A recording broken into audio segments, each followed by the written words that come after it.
I would have to say that my view on gender is this: we are our souls first, and then we happen to be placed inside a gendered body.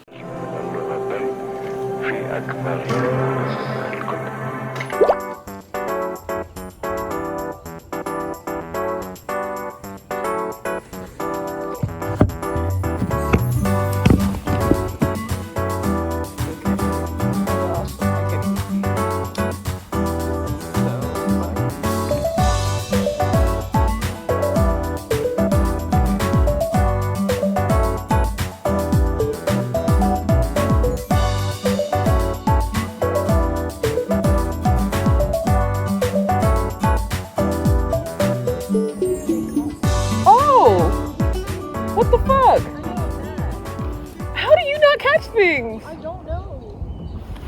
Oh man, I'm sorry. Yeah, I'm gonna switch my bait. Okay, I wish you had your power bait. That's apparently, I don't know if that would work though. Yeah, the guy caught a bass. Wow. Why is that not catching fish? I don't know. How did you know he caught something? I saw him hold it. Oh my gosh. It was huge. I'm so fucking mad. Oh. You're gonna have your time. I will.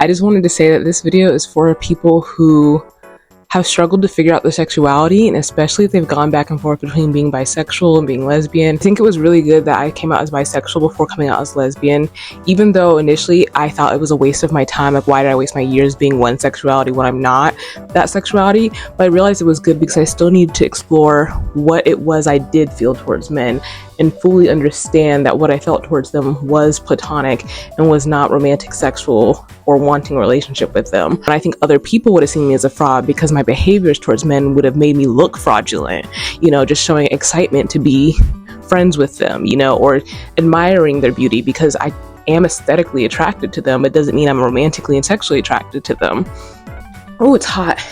I really shouldn't be wearing this hot sweater right now. Near the end of my journey, like when I was realizing I was lesbian and not bisexual, some of the things that kind of clued me in onto that was listening to my body. I realized my body always told me the correct answer. Sometimes my brain wouldn't think the right things or would be confused, but my body always knew what it did and didn't want because it would be disturbed by things naturally. And my body always had a disturbed and disgusted reaction towards men. It's so interesting too. Another thing was that every time I had a crush on a boy, he either ended up being gay, or he was a pretty boy, or he was just a rare species of his kind, like not the average dude. I never had crushes on just the average regular dude. There was some degree or form of femininity or being different than the other boys that I sought out because I couldn't see myself in a straight relationship that was going to be like the other straight relationships I saw. I always thought that mine would have to be different. And that kind of clued me in on to the fact that I was gay because I was trying to find every version of a man that just wasn't man. And I would say compact gets in my head not even because of heterosexuality, but because of gender. I feel like because the conversation around sexuality has always involved your duty to your gender, that's where I struggle with my sexuality because it makes me feel like in order to be a woman, I have to automatically tie certain things to men, be tied to men and involved with men in a way that I don't want to be, that I shouldn't have to be, that no one should have to be. Even straight women shouldn't have to be involved and tied to men if they don't want to. Just because it's our sexuality doesn't mean we have to have our whole life revolving around it. It's kind of frustrating and annoying that the straight world makes it that way. But yeah, I think sometimes my gender identity feels stolen from me because they want to say that women should this and that, and I don't do those things or feel those things that they say a woman should feel. So sometimes it can leave me feeling a little bit like my gender has been taken away from me, which on one hand isn't a big deal, but on the other hand, it's like I want to be a girl who likes girls. You know what I mean? That's who I identify as. But at the end of the day, I think gender is really a performance. I think it's all very fake. I'm one of those people who's just like, screw gender.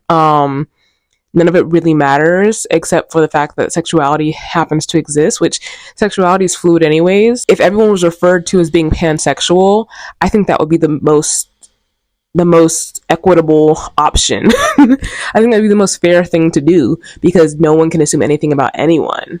And all the things that you're supposed to do and should naturally be inclined to do or biologically are inclined to do are such bullshit. And it's kind of hard sometimes to watch like these women walk around here and put men on a pedestal just because they're biologically physically taller and have more muscle mass than women. Like just because they have two biological things on average that are higher than a woman's on average doesn't mean we have to respect them more or they're meant to lead or they're meant to do anything. It's hard not to want it when you've been trained up by the media and by all your friends and like society that you have to always cater to the male desire, wants, thoughts, everything, fantasy.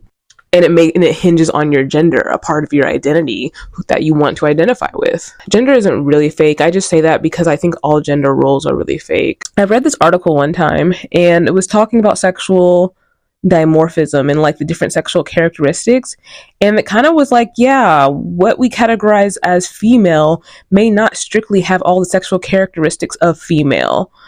What we categorize as the gender female may not actually have all the sexual characteristics of the gender female, because sometimes there's variety in which sexual traits get given to who, and it goes down to like the hormones in our bodies, the receptors, like whatever.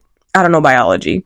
I don't know biology. So like whatever those things are in our body that create our gender. I wish I could find the article. Some of those things will be that of the X chromosome and some will be that of the Y chromosome, and they can get mixed up with each other and be in one person, yet that person identifies as one gender, when really they should be identifying as multiple genders if you take it down to the biological level. Listen to this. It says, sex refers to a set of biological attributes in humans and animals. It is primarily associated with physical and physiological features, including chromosomes, gene expression, hormone levels and function, and reproductive/sexual anatomy. Sex is usually categorized as female or male, but there is variation in the biological attributes that comprise sex and how those attributes are expressed. And gender refers to the socially constructed roles, behaviors, expressions, and identities of girls, women, boys, men, and gender diverse people. You can take a person and look at their chromosomes, gene expression, hormone levels and function, and their anatomy. And maybe out of those 4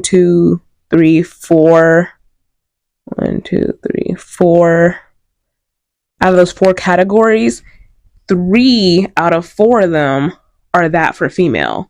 What about that one part that's for male? How can you decide that this is a female just because 3/4 of them have the expression of female and 1/4 has the expression of male?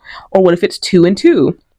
They have female anatomy, but they don't have the gene expression or the chromosomes, but they have the hormone levels. So when you have that mixture, it kind of starts making you go like, really, what is someone's true sex? Because you can present and look one way entirely on the outside, but what's going on biologically internally can be very different. I wish I could find that article. It was really good. It was very scientific. I wanted to touch on objectification of men. This is something I did like all years of my life without realizing it. The whole time that I thought I liked men, I really was just objectifying them. To me, liking them was a mean to an end. Association with them was a mean to an end. Getting their approval and catering to their desires was a mean to an end. And in the end, I just wanted to be approved of by other people. I wanted popularity. I wanted to be that girl. I wanted to be an it girl. I wanted to be seen as someone who has things. And I objectified men as something that you could obtain and just have for clout, essentially. I wanted my identity as a woman to be gained through validation of men. And so I never genuinely liked men for who they were. I didn't see them as individuals. When I talked to them, I saw them as one big mass person, never as the individual like I did with women. Women were serious and real and individual to me.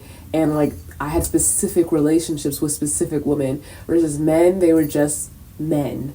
You know, just use them to get what I want out of society, which is my identity as a woman, and then my respect to me as a woman for being able to associate with men in the way that society wanted me to, which is very like sexist and misogynistic.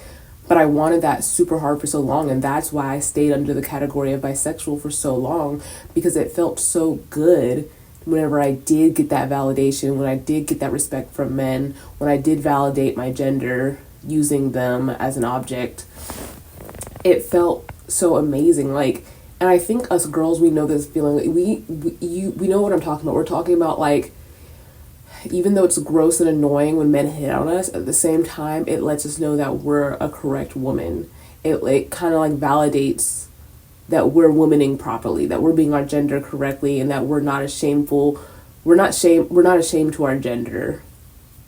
And so there's this duality where every time you appeal to the male gaze and do something that feeds into misogyny and sexism, you feel kind of good, but you feel kind of bad. I think that a lot of times when girls are convincing themselves that they're bisexual instead of lesbian, it's because they like the good feeling. They like the validation of, oh, I'm a hot girl because these guys looked at me and told me I was hot, or they objectified me and looked at me a certain way. I feel like I always knew about the objectification of women, but I never realized the objectification of men. And it's not nearly as dangerous to men because we're objectifying them as like a good thing, versus I feel like men objectify us in negative ways. But it definitely added to my confusion with my sexuality. That's all I have for now. I would have to say that my view on gender is this: we are our souls first, and then we happen to be placed inside a gendered body. That's why I don't think there's a wrong way you can express your gender or your sex, because you're just expressing who you are first, and sexual traits and gender are a secondary thing. I don't know, maybe not everyone will agree, but that's how I think it works.